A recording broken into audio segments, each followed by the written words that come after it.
Good evening, ladies and gentlemen, and welcome to Atlantic Bushcraft Adventures. Tonight it is episode 215, and we're talking about how to find the perfect camp spot. And for whatever reason, I stumbled over my words, but that is what we are talking about.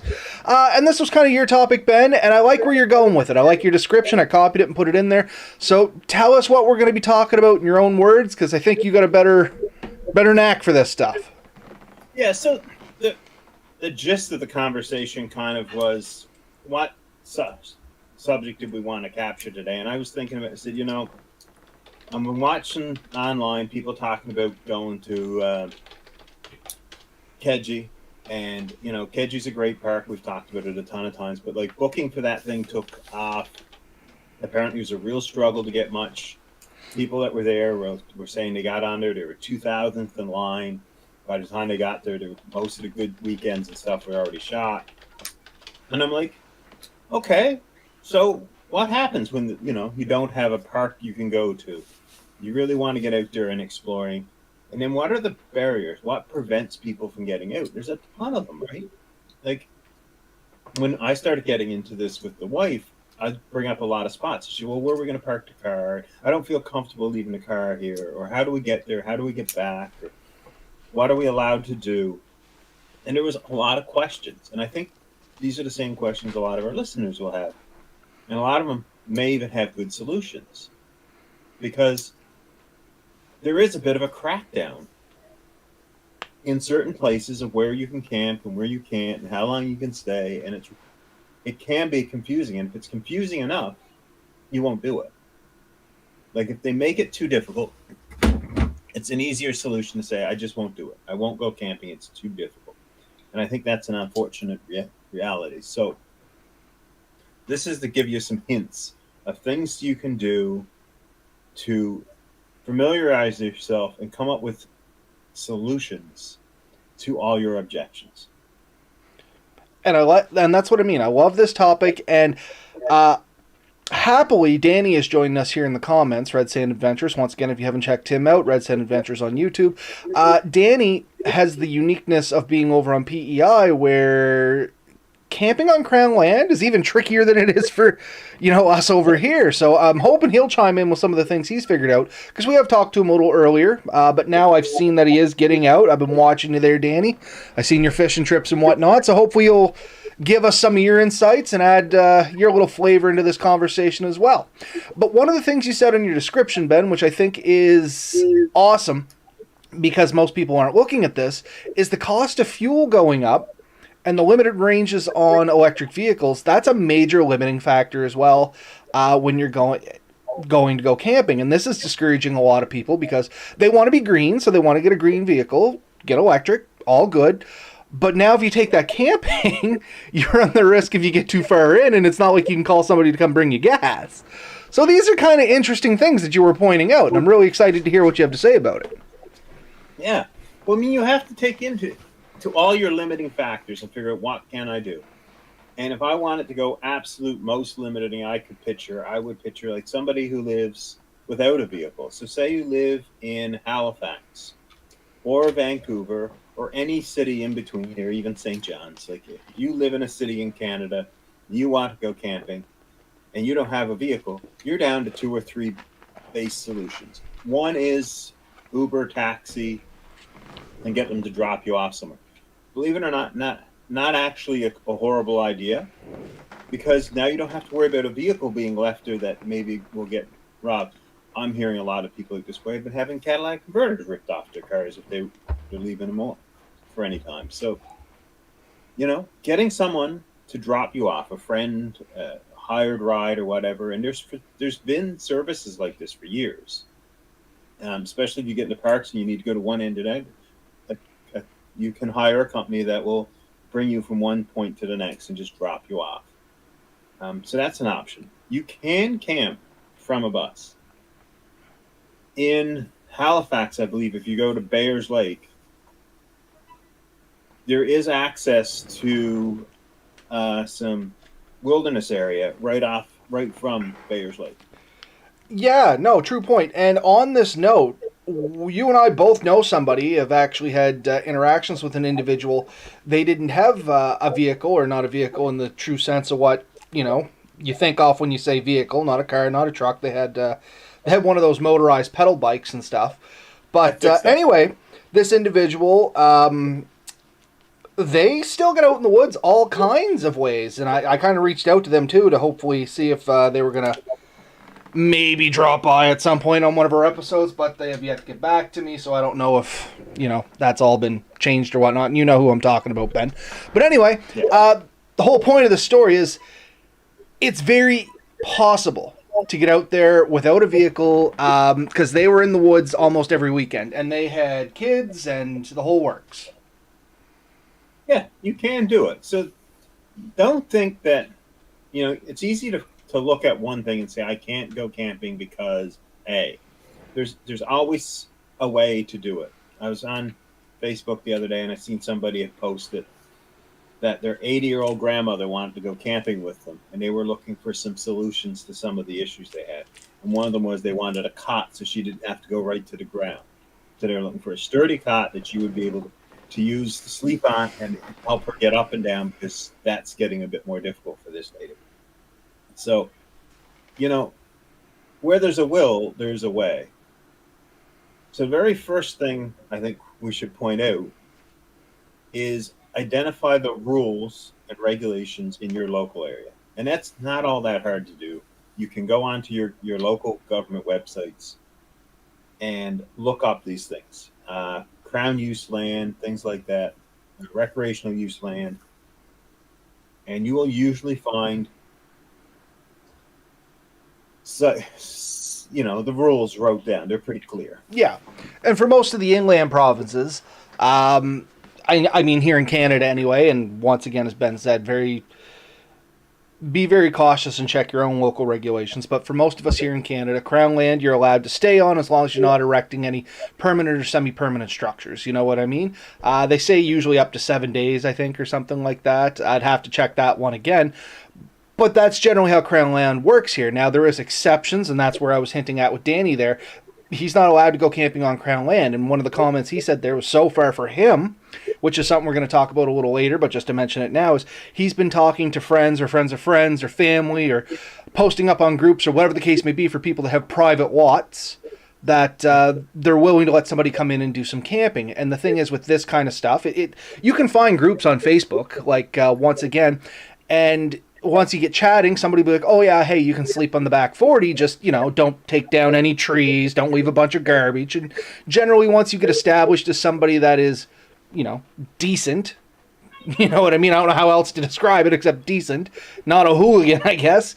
Then people are actually pretty good to let you come and camp on their property because they know you're not going to destroy anything. You're not going to burn down the woods while you're there. Like, if you're a responsible person, generally that will follow you through the community as you are on these groups and forums and stuff like that. So it always goes back to the be kind when you're in the woods kind of deal. So especially if you're having a harder time getting in the woods and having all that free available woods around you with Crown land and stuff. And even with that, just be mindful of what you're doing. It makes everything better for all of us, honestly, down the road. I can't remember the name of the website, and so I won't mention it by name because I can't. But years ago, I was talking to a guy who was motorcycle camping across Canada, and there was actually a website where people actually volunteer their driveways and even sometimes a room in their house for people doing that type of thing. And oftentimes it was the backyard or whatever. You can set up a tent, but there is organizations, groups, forums, things like that you can look up, and that's sort of a good next thing is after you've looked up the official rules or regulations, look up local groups in the area you want to camp. And oftentimes these guys will give you other hints. They'll tell you where existing campsites are, ones that are regularly used, and where you're less likely to be hassled. Because creating a whole new site oftentimes is a reason to get ejected from an area. Because if you're creating a site, just for those that are wondering, you are kind of modifying the area around you to suit your needs for that site. You're probably going to clear a few trees. You're going to make a fire pit. You know what I mean? You're setting up what would be considered a permanent site. So, just back to the comments here. We have Scott joining us tonight. Thanks for joining us, Scott. He says, I've heard people offer to do work in exchange for camping privileges, like clearing brush or sorting out property or, whatever. And that's another thing. You can go on to a lot of, those online mediums and you can find these things. You can even take out a little ad in your local classifieds or something like that if you're so inclined. And Danny is saying another good point for right now, especially for us on the East Coast, a lot of the spots he wants to get to, even on these private lands, right now they're blocked from down trees from Fiona, which is throwing a big wrench into the people getting out there, you know what I mean? Because there is a lot of wood damage here in Nova Scotia for sure, and I know some of the other places around us have been trashed as well, like PEI, parts of Newfoundland, some of New Brunswick, and I know like just the ATV trails here, I've been getting the bike out, trying to do some day trips, get back into the rhythm of things, and the trails, it's hit miss where you can where you can go. So that's going to be another hurdle that's unfortunately going to affect people, at least in this neck of the woods this year. Yeah. As more people get out, people will bring their gas and electric chainsaws, their hand saws, their axes, and they'll clear a lot of these trails. But it is going to be a while before that's 100%, 100, for sure. It has its struggle. But definitely something to keep in mind. So we said, like, government websites, find the rules and regulations, local forums and stuff. There's also some more formal apps that you can use. Backwoods Road Maps up here in Canada. Gaia, I think, was another one I've used in the past. Polaris has an app called Ride Commander. A lot of people here use Ride Commander. Sorry not to interject there, but I know that's very popular in the ATVing community, is Ride Commander. Yeah. And the beauty of this is it'll show you backwoods trails, usually on ground or free use land. And it'll oftentimes mark camping areas that people have used. So, if you're going out, the only downside to keep in mind with all this stuff is you do have to be ready to be flexible. Yes. Because you can get back there, and since there's no booking, you get there and show up. Somebody's already there. They're not going to move for you. And they may not be overly excited to see you park with them. So usually have a couple of plans, a few places you want to hit, and if you find one that's acceptable, stick with it. If you don't, keep looking. There's a lot of good YouTubers that do this, and you can actually watch them. They'll show you the ropes, right? I was watching Soft Roading the West for quite a while. Soft Roading the West. I don't know if I know that one. Sorry. He was a guy who was driving a Subaru Forester before I bought mine. He's now using a Nissan Frontier, last I heard. Okay. Yeah, I do remember you mentioning him when you were looking into your Forester. Before we get too far away from apps, I was just checking on my phone. Some hunting apps. I got one here. It's like the Nova Scotia Hunting Guide or something like that. It actually has some off the some publicly listed camping sites. But what what Steve mentioned over here is very often sites that are posted and stuff like that, they kind of going along with what Ben's saying too, they could get overused. Unfortunately, sometimes where these are publicly listed sites, you may be walking into a dirty area and stuff like that because the people before you may not be as due diligent as we hope that you, our listeners, are when going into the woods. So things to be aware of too. Don't get discouraged if you land on one and it's real bad. We've all had that experience. You blow into a site and it's kind of trashy and you're like, oh my gosh, what were the people before us thinking, or how many people before us did it take to create this mess? And if you get into that, yeah, it's kind of a bummer. But as being good outdoors people, always try and leave it better than when you got there. You know what I mean? So yeah, just kind of grit through it, tidy it up a bit, and then you'll have something nice. The unfortunate part is next people in may make it just the same way, but that's a problem for future people. So I seen a thing is if you're poor and you want nice stuff, you just have to put some work into it. And I don't 100% agree with that. It said, like, being lazy is a privilege of the rich. They can just go buy something. yes, if you can afford to have like pay the top dollar and stay at some of the nicest campsites, and yes, you're going to go in and there's going to be wood in the fireplace. It's going to be perfectly spotless. There's going to be a garbage can really close. If that's the camping you're into, all the power to you. If you go into the wilderness, and I'm finding it here, I found it in Nova Scotia, I found it in Newfoundland. Chances are some ignorant person, and they are ignorant, don't get me wrong, no holds barred right here on this one, will have left garbage. There's garbage everywhere. Like literally everywhere. I've been to islands that have no people living on them because generally they're too small, you know what I mean? And they'll still be full of garbage. And not just stuff that's washed up on the shore. In the center of these islands, there will be garbage because people have been there and they just left their trash. Yeah. And it's ridiculous. And it's disappointing. It's upsetting. And there's not a ton you can do about it. Clean it up as best you can. And, if everyone took that attitude, then it wouldn't take long. These sites would be spotless. It would be much better, right? Unfortunately, I say 1 in 10 actually clean up. And those people can't clean up from the 10 previous completely. So it does progressively get worse unless somebody puts a concerted effort to clean it up. River King. Danny just threw something at us. He said a little off topic, but look up the River King truck camper when we have time. He figures we will like it, so I'm just pulling up a picture off it there. Oh, yeah. But yeah, it's human nature. For whatever reason, human nature is that... Oh, Rover King. Sorry, my bad. Laziness, you know what I mean? I guess that's the only real reason people do this. I don't understand it myself. They had the strength and room to bring it in. And theoretically, their load was lighter going out. Unless they forged like an awful lot of food. They just couldn't bring it all back and their garbage, at which point I have even more issues with it. Yeah, there's no excuse. There's absolutely no excuse. So, I mean, those are some of the big things that I originally wanted to hit you with, but there's a few other things. Like technically, and this is a dangerous one, but one that can be used. Technically, in most of Canada, you can't own anything below the high water mark. Yeah, and we've made this joke before. There's a feller not too far from where Ben used to live, and not far from where I am. He was coming through at night, wasn't used to the area, set up his tent and stuff, made kind of a slight note that it seemed salty where he was, but didn't think much of it, thought it was close to the water, sea breeze. Woke up basically floating down the Shubenacadie River. So, be cautious with that one, as Ben said.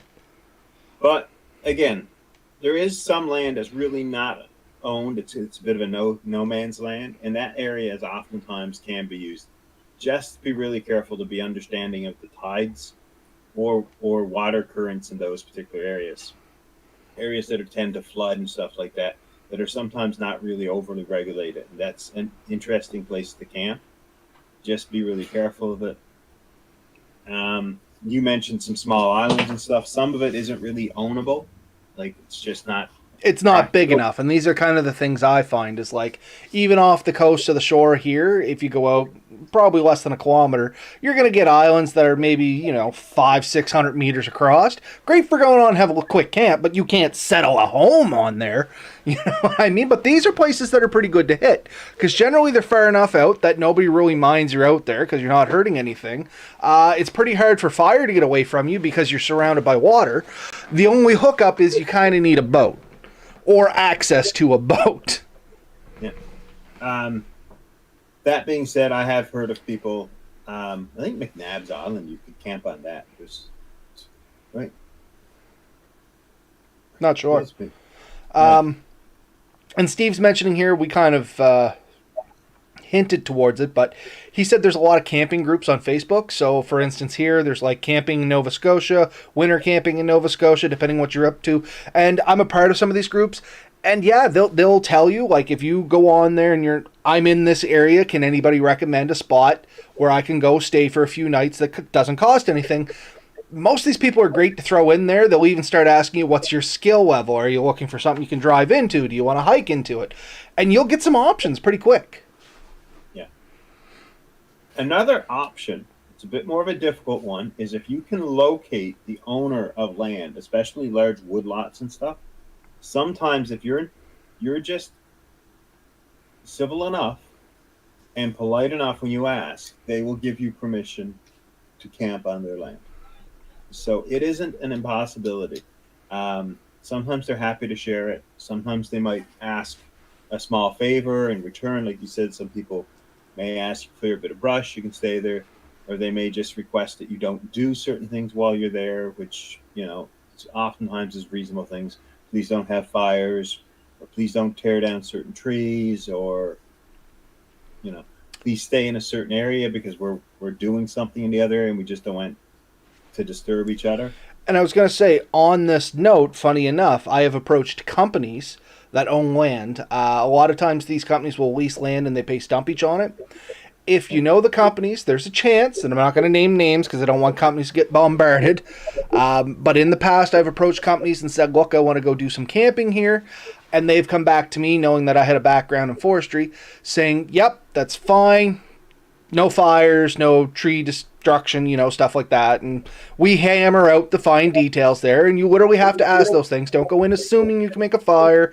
Don't go in assuming you can take down the odd tree. Literally ask what you can do. And after you hammer out the details, the only thing they asked me was they really wanted to know, they held the map out. I showed them where I wanted to go, and they said, that's great. Can you tell us what it's like back there? And what they meant was, is it still wet? Is it boggy? Because they hadn't been back there yet. And instead of hiring somebody to come in and go and scout that land, sometimes they're willing just to let you do it for free.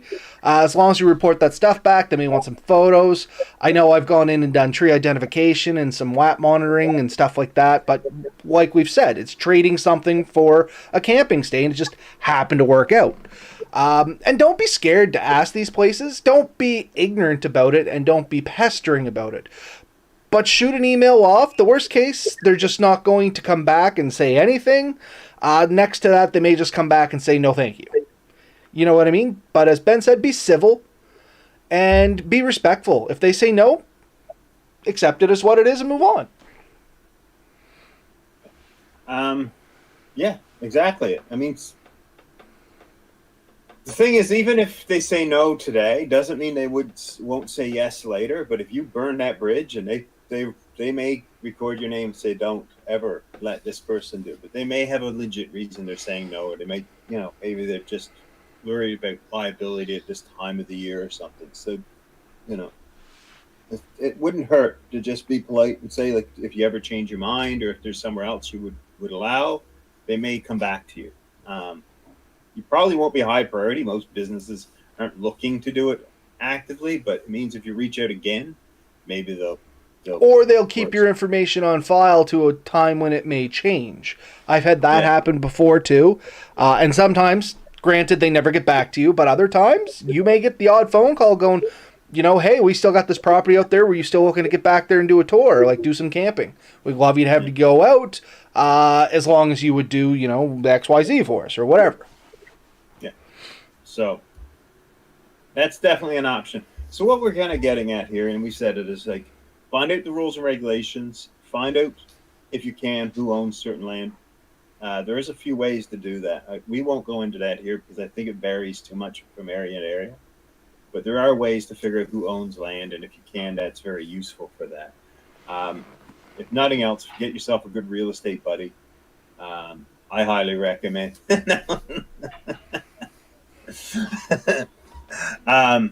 Lawyers can do it too, by the way, if you know who you're talking to. But yeah. So I do have one last method that I've used in the past. And this is kind of an advanced method. This is not going to be for anybody, and it's going to be tailored a little bit towards Nova Scotia, but I assume other places have similar items. If you find land that you would like to try and do some camping on, and when I'm starting to look for an area, a lot of times I'll use Google Maps and just look at a top down and find somewhere that's far enough from everything that makes me happy, or it has something in the area that I want to go see. And then we have a program here in Nova Scotia which is called Property Online. There is a fee associated with this service. So depending, You may not be interested in this method. You may be interested in this method, and the fee varies depending on what you want to do. But what this service lets you do essentially is it'll bring up a map. You can click on the whatever plot of land it is where you want it to go camping, and it kind of has the boundary lines on it, but then it'll tell you who owns that land, because it is kind of hard if you're just wandering through the woods and you're like, I wonder who owns this property. It's not like it's posted on the boundaries, and I get this question a lot, is how do I find out who owns this piece of land so I can find out I can stay on it, or if it's possible. That was something I used to use a lot in the past. Since the prices has gone up on property online, I can no longer afford it, so it's not something that I currently do, because it's something like $300 to $500 a year now, depending on what you want to do with it. Anyway, like I said, out of my realm, but So if you take your 500 closest friends, you can split that. and this is the thing, like there is ways. There is other services to this. I'm sure the real estate friend that's in the chat knows about property online, because a lot of realtors will have access to property online. So they can search for, when they're selling buildings and stuff like that, they can look at past offers. More importantly, it usually has the survey pin locations and stuff like that.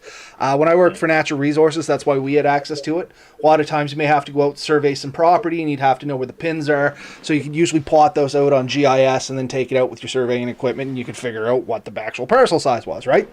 But don't underestimate just the information side of it. Generally, I say information is cheap. In this case, it's pretty expensive, but it's still information nonetheless. So that being said, though, if you do use, say, Google Maps and a few other methods to find areas that you'd be interested in camping, and it's definitely a possibility, there is a option that's we won't recommend, but we will mention because people will do it, and that's what's called stealth camping. And stealth camping is a subject that I think we've briefly talked about before, and we may bring it up again as a whole show. But if that's something you guys are interested in, we definitely can. We'd like to hear your thoughts on it. But to briefly describe it, this is very much a leave no trace camping method, if done correctly. And when it's done, you go camping somewhere in such a way that nobody will ever know you were there, while you're there or after you leave. So, often used on more public lands, some private lands, sometimes done even within communities, like in small parks and stuff. I watched one YouTube episode, and I'm thinking off it, there was like a larger roundabout with a tree cluster in the middle of it, and this is like in the middle of a city. And Buddy managed to stealth camp in that. And he used some tricks, and like I said, we're not going to recommend this one because there is that possibility of legality. Sometimes it's like, as long as it's land you can normally camp on, stealth camping may just be the way you like to do it because it's next to a walking trail or whatever. You don't want people coming to, intrude on your camping area. However, there is another group out there that basically they just pick an area and they go camping and they don't tell anyone, and it is what it is. You know what I mean? The downside, and I think we'd be remiss if we didn't talk about it, that are definite possibilities, and these are why I haven't done much of it, if any. You can be kicked out. Like, straight up, someone could find you and they could kick you out. B, if certain areas you may actually put yourself at risk of a confrontation, which may or may not escalate to something else. You may lose some of your gear as a result of this. You could have to deal with police or other officials. All of which really can make camping not that fun. The other thing, too, is generally for most people who do this, it is very much a do it as quiet and as quick as possible. Most guys do it. They set up after dark and they're out of there before light. So if you're looking for relaxing, enjoying time, this is not necessarily it. If you're looking to cover a large areas quickly, this may be a method you would use anyways, even if it's a legal place to park, where you're walking along, you have a very lightweight kit that doesn't attract attention. You're going to set up, get your nap, and then get the hell out of there and keep on moving. So through hikers may use this method. Not normally. They usually have set areas that they do their camping, but through hikers may use similar methods, especially if their planned route gets disturbed and they have to camp outside of that. And so just to recap, we've talked about a lot of things here, I guess. I won't recap because there's a lot of them there. But we have talked about a lot of things. I'm just trying to think if there's anything else we're missing. I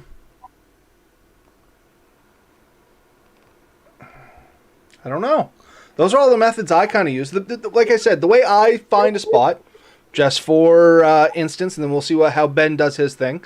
I go on Google Maps. I find an area that seems to be good and far away from everything. I try to find out if it's public land or crown land. In our instance, if it's crown land, I know I'm good. And then I start trying to figure out the roads and stuff in there. And these are things to think about when you are looking at a place to camp. What is your experience level? What is your fitness level? What kind of a challenge are you looking for?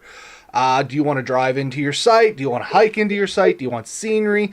You may find a place on a map that looks great, and then you're going to realize as you get there that it is a bog, or the bodies of water that you're looking for are now gone, and which has happened in my instance.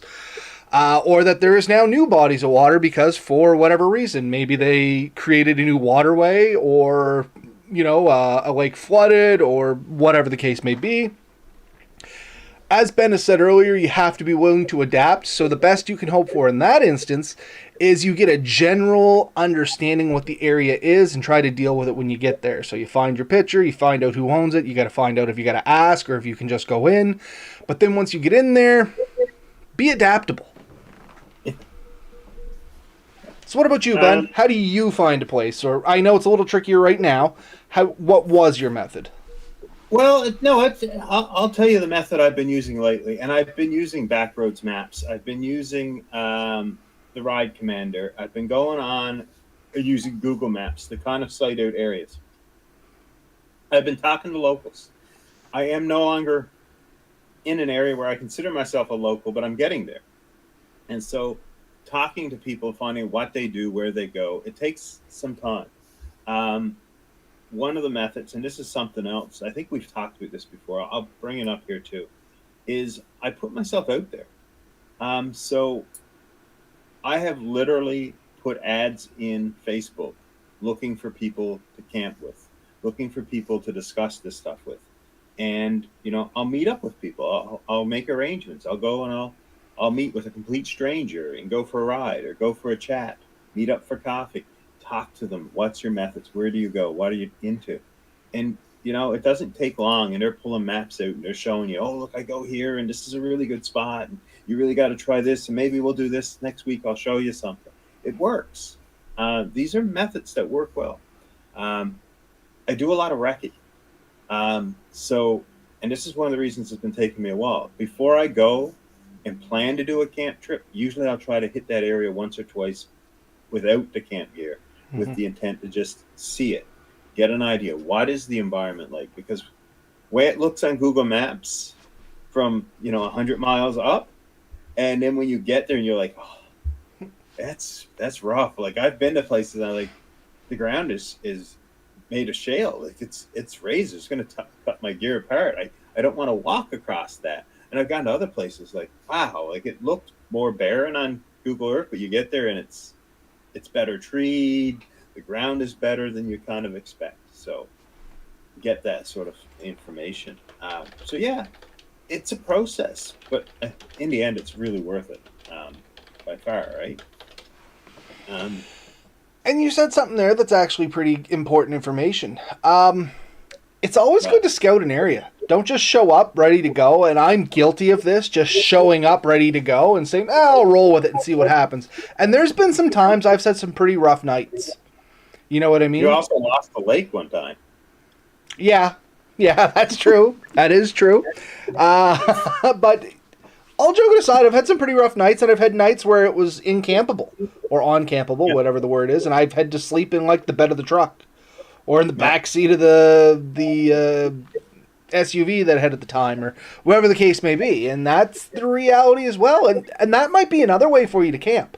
And I have recommended this to people before too, is if you have an SUV, get yourself one of those little air mattresses that usually they got like the wheel well cutouts in them. You lay your back seats down and you got a bed there, because there's a lot of places you can park a car overnight where you can't set up a tent. You know what I mean? It Like may Walmart. not. Oh, sorry. Like Walmart. I mean, it may not be as glamorous camping, but I mean, in PEI, for instance, and I'm not recommending people do this without checking with the local laws and regulations and stuff, but generally you can park overnight and it's not too much of a problem down logging roads and stuff like that. Although you're not allowed to go camping in these areas, you may be able to, there might be something there, and I don't know for sure, so please look. You could do like tailgate camping, which is what we call it, or Hollywood camping, whatever you want to call it, and just stay out of your vehicle. You may never, leave the road for where you're sleeping. You may not be able to have a fire pit and stuff like that, but you could crash there for the night. Then just do a day hike in. You're still out there, you're still seeing stuff, but then you can come back to your vehicle and maybe you crash there for the night and then you drive somewhere else and you do that for a couple days. I've had adventures like that and I've really enjoyed them. You know what I mean? Oh man. So a big thing in Newfoundland growing up was gravel pit camping, and I think it's still a big thing. There are set lots off the side of the road where people go and camp, and I mean, sometimes it looks like a cool place, or it's really close to a stream or something. But other places, I looked at, why would anyone camp there? But it's a thing they do, right? People drive up, they camp out of their vehicle. 7 or 8 other people show up. There's usually a few cases of beer going around. Good time was had by all.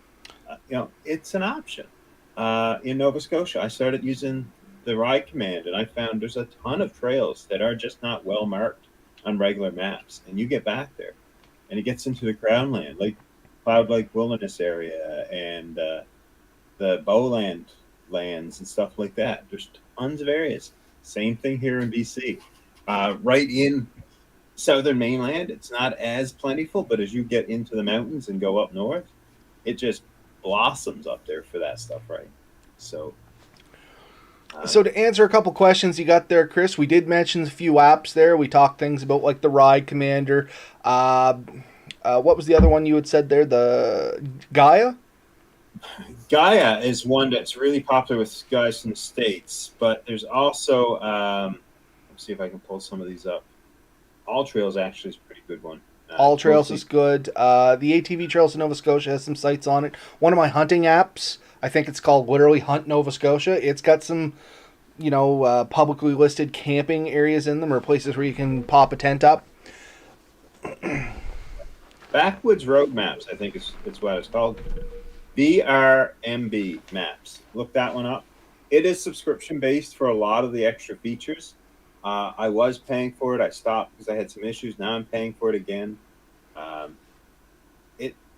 It's really popular here in BC, and I know I used it in Nova Scotia too.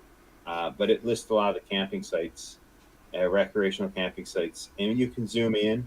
You can set the layers to the type of vehicles you're driving. So you can say, okay, I want to drive an ATV or a motorcycle or an SUV or a big RV, and it'll kind of tell you where you can expect to get and where you can't. And as Steve said, Backwoods also does paper maps, and paper maps are never a bad idea if you can get a copy off them, simply because you never know if your phone's going to die or anything like that, too. And generally, your paper maps, they're going to be more up to date for the roads, at least, and the topographical stuff, like heights and elevations. Maybe not so much with the forestry and things, but... and to answer your other question, the gravel pit camping... is that like camping on the side of the road in the gravel, or is there a hidden meaning behind it? I know for here we had something that was very similar.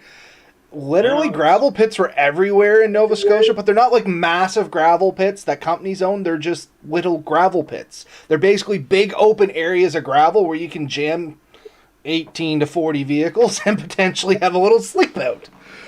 No, that's exactly what they were. Usually pull out the side of the road, varying anywhere from a few feet off the highway to a few hundred feet. And no real facilities. Like everything is, you have to, bring a bucket type deal. But yeah, it's an option. My father's parents did a ton of it. They used to travel around in a little converted full-size van, and they camped like that a lot. I knew a lot of people who did. It wasn't as appealing to me, but that being said, to each their own, right? Um, I've also camped rivers, and you can do that, right? And sometimes with those things, you may or may not know that you're technically on someone's land, right? You'll go down the river. There's nothing obvious. And in Um, Nova Scotia, you can't own the so river, many feet off the high water line. So whatever the yeah, highest water line is for that area, it's so many feet back from that is technically always public land. I can't remember how many feet it is. I'm a little rusty on this. But as long as you don't stray too far off, generally most people aren't going to give you too hard of a time. you can't technically block access to rivers for fishing and stuff like that. So if you have a fishing license, you have reason to access the river.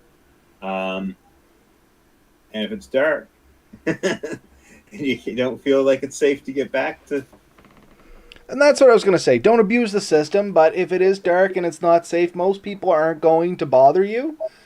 If you just hunker down, have a nap, and then move on about your business, and you didn't really destroy anything.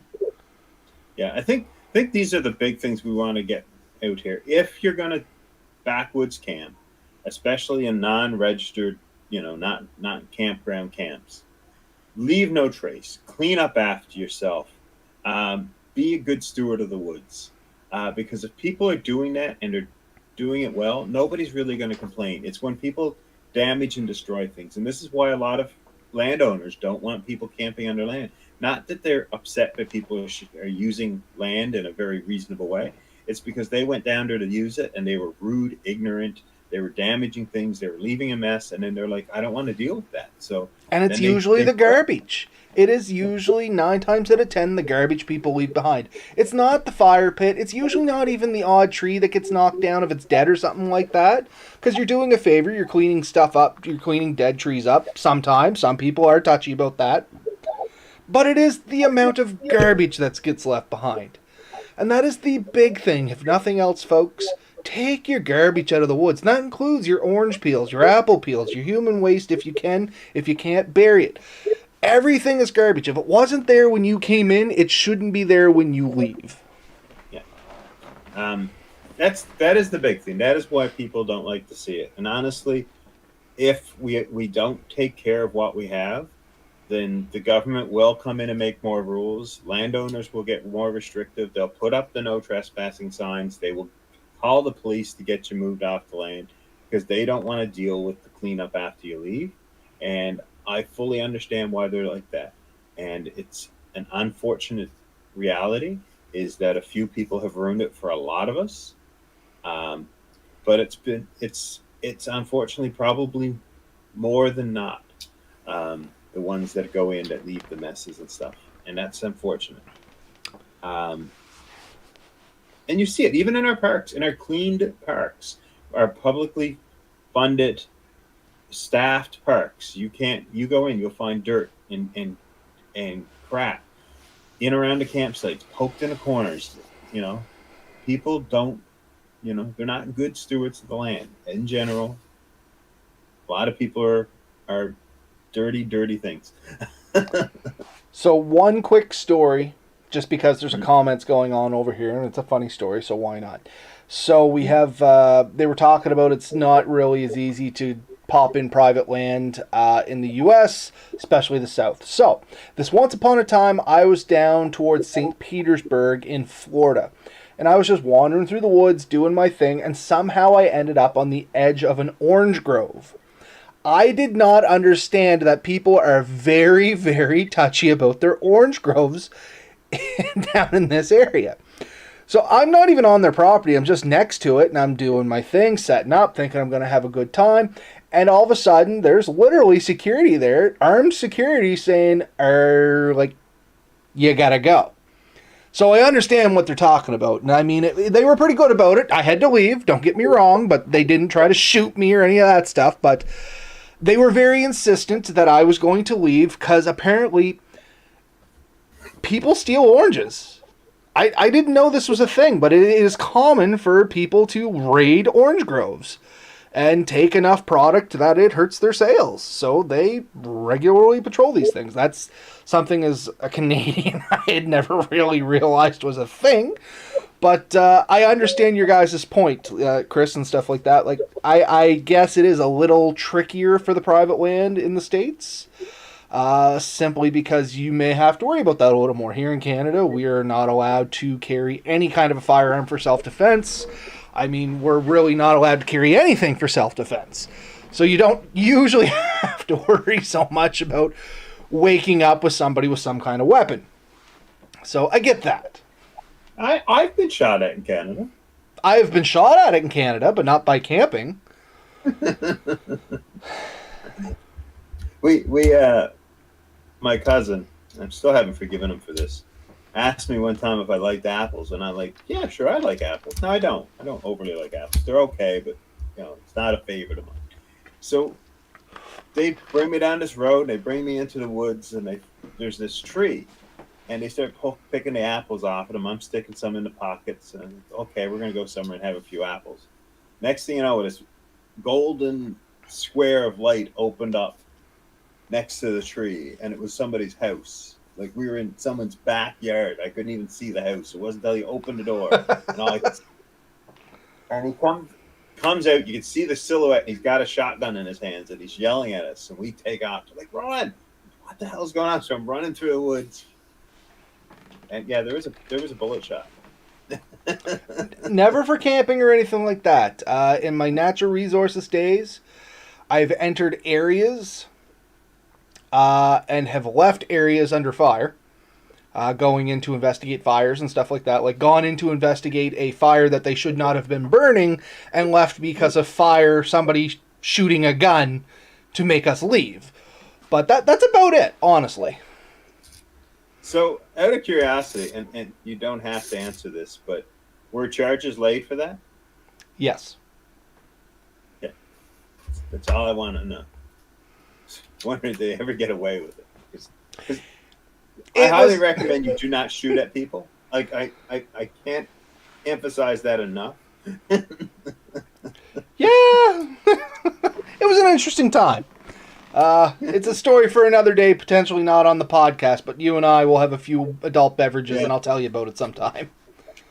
Yeah. So that's the sort of the thing. Do realize if you're doing this type of camping, you must be self-sufficient. Take the right gear. Plan for different situations. I recommend having a couple of sleeping options type deal. Like, you may be able to hammock, you may be able to tent. If you're taking a hammock, just know that maybe you're going to sleep under the tarp. It might not hurt to throw a small air mattress or something in there to give you that extra option. Be prepared to not be able to stay at your first site, your first thought. Be prepared to be flexible in your thoughts. The beauty of it is this is a great type of camping, and you never know what the experience is going to be like. But it's usually pretty positive. Just don't get down if it doesn't go exactly as you had planned. If you're somebody who's so OCD that you need to camp at the place you intend it to when you left, and you have to, everything has to be just so, this may not be the method for you. Is that fair? I think that's fair. And I guess the only thing I would add in on that is be creative. Don't think that the limiting factors, or, the quote-unquote limiting factors that people say are going to limit you from being able to go camping, such as, oh, there's nowhere to camp, and, oh, you need all this gear. Do some outside-of-the-box thinking, and you'd be surprised what you can come up with. If there's a will, there's a way. Yes. Generally. Yeah. I mean, me and you have camped in some pretty neat spots in the past. We've used these methods. Yeah. Right. Both together and separate. And there's been spots that I've scouted out that I wanted to camp and just never got back to do. And I have more places I'd like to camp than I have likelihood of finding them again and doing it. But that's cool. It's nice to know you have those backups, right? Exactly. But yeah, I think that's probably as good a place as any to end it tonight. We could talk more, but I think we'll be drifting off subject even more than normal. So, yeah, just a couple more things from the comments, because they've been said. Might as well say them here. Chris Loveless, I wish there was a disclaimer for anyone going camping. Something will always go wrong. But that's part of the adventure. Much like what Steve said, that's some of the appeal. You know what I mean? You expect some challenges and be prepared to rise above them. Once you kind of catch the knack of it, it's a lot of fun to see what can, go wrong, quote unquote, and how you're going to handle it. But always have that backup plan and be safety minded. We want you folks out there to be safe. We always want you to come home. I'm sure your families and stuff want you to come home. So just don't go to the point where you're going to be endangering yourself. But push yourself a little bit. Maybe go outside your comfort zone, like Ben said. Maybe you start chatting on some Facebook groups and things that you never thought you would before. Maybe you go camping with a group that you've never gone camping with before, but you know some of the people in it. I mean, be adventurous. That's what it's all about. It's all about the adventure. 100%. I think we've always said it. We've always left with get out there and have fun. Let us know how it goes.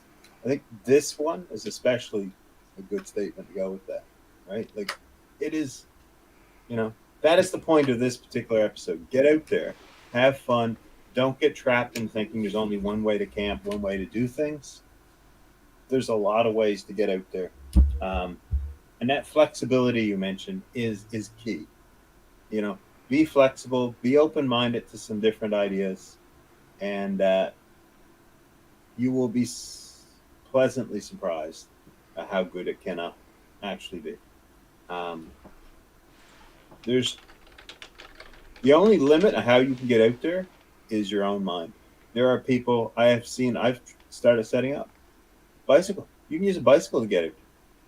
Yeah, well, like I said, I almost said his name.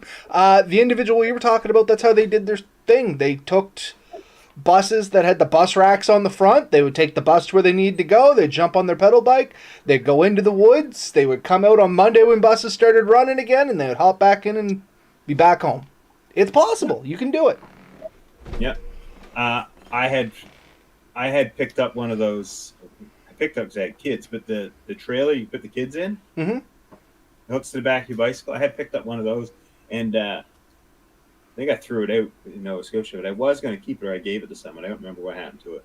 But I was going to convert that and use that for camping, and I really thought about that as an option B up here, I was going to get one of those electric bikes, because, the gas-powered ones are cool, but the electrical ones, you can get the fat tires on them and all that, and I had really thought as plan B, as like an alternative way to get out there and do it, was to do that. That was an idea I had.